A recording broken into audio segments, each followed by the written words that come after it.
देखत है बड़ा बढ़िया सौदा बना के रखले हो। चल के पूछल बात उधारे दे हैं कि ना। का ये अनुज भैया आवा चला सीधा घरे चला, इस सब के चक्कर मत पड़ा, उधारे न दे। अरे भाई पूछले में कवन बुराई होते हैं तो ठीक बात, नहीं दे तो नहीं दे।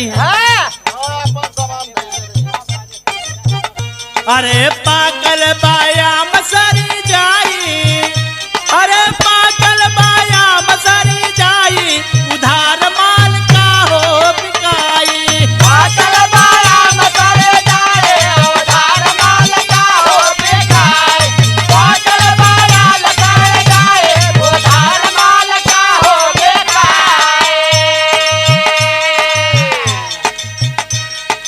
भल ही खराब हो जाई, अरे भल ही खराब हो जाई, उधार अब नहीं बिकाई। भल ही खराब हो जाई, उधार अब नहीं बिकाई। भल ही खराब हो जाई, उधार अब नहीं बिकाई।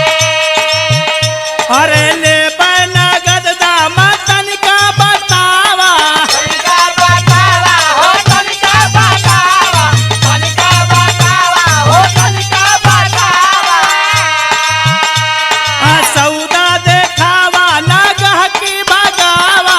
कहके भगावा हो, कहके भगावा, कहके भगावा हो, कहके भगावा। अरे दखले में काबा बुराई, अरे दखले में काबा बुराई, उधार माल का हो बिकाई।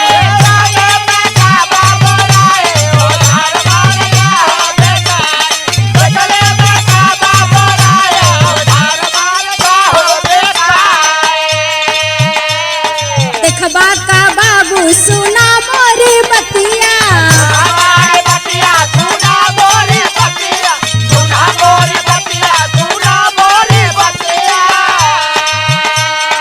दूनो के 2 लाख बाटे की बतिया।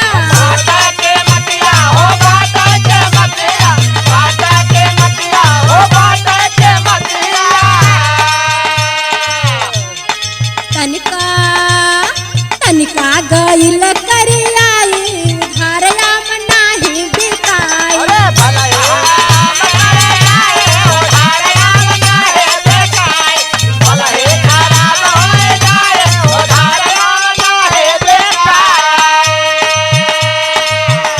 अरे सुनी नहीं पवली तू का कही गईलू।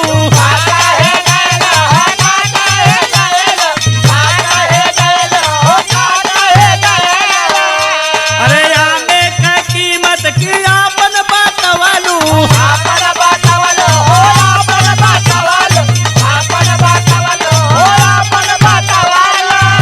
अरे गईलू बहुत चकचकाई, अरे गईलू बहुत चकचकाई, उधार माल का हो बिकाई।